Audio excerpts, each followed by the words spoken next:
And Naomi had a kinsman of her husband's, a mighty man of wealth, of the family of Elimelech. His name was Boaz.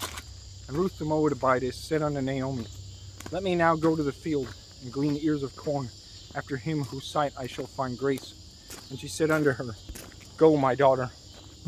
And she went and came and gleaned in the field after the reapers. And her hap was to light on a part of the field belonging unto Boaz, who was of the kindred of Elimelech. And behold, Boaz came from Bethlehem, and said unto the reapers, The Lord be with you.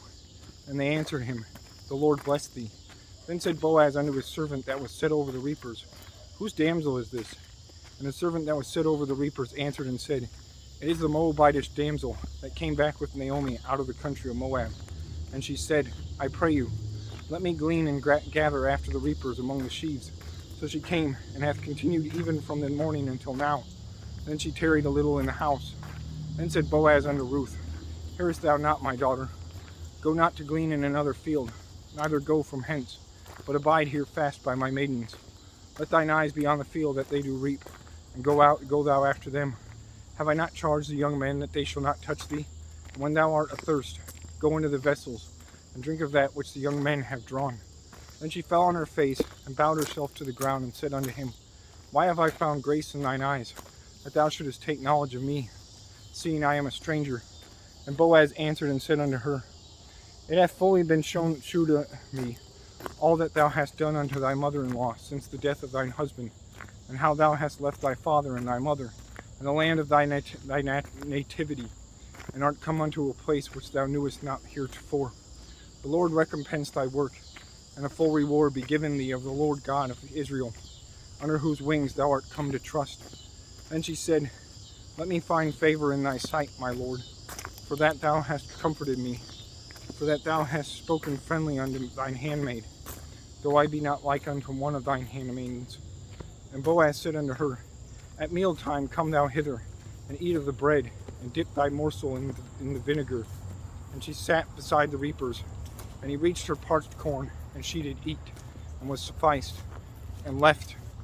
And when she was risen up to glean, Boaz commanded his young men, saying, Let her glean even among the sheaves, and reproach her not. And let fall also some of the handfuls of purpose for her, and leave them, that she may glean them, and rebuke her not.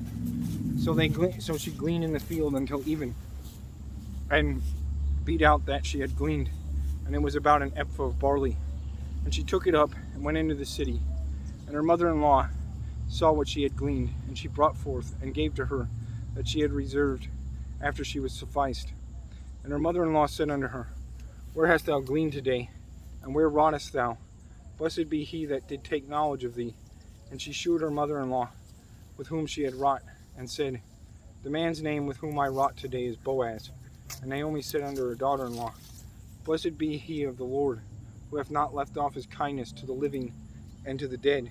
And Naomi said unto her, The man is near of kin unto us, one of our next kinsmen. And Ruth the Moabitess said, He said unto me also, Thou shalt keep fast by the young men, until they have ended all my harvest. And Naomi said unto Ruth her daughter-in-law, It is good, my daughter, that thou go out with his maidens, that they meet thee not in any other field. So she kept fast by the maidens of Boaz to glean unto the end of barley harvest and of wheat harvest, and dwelt with her mother-in-law.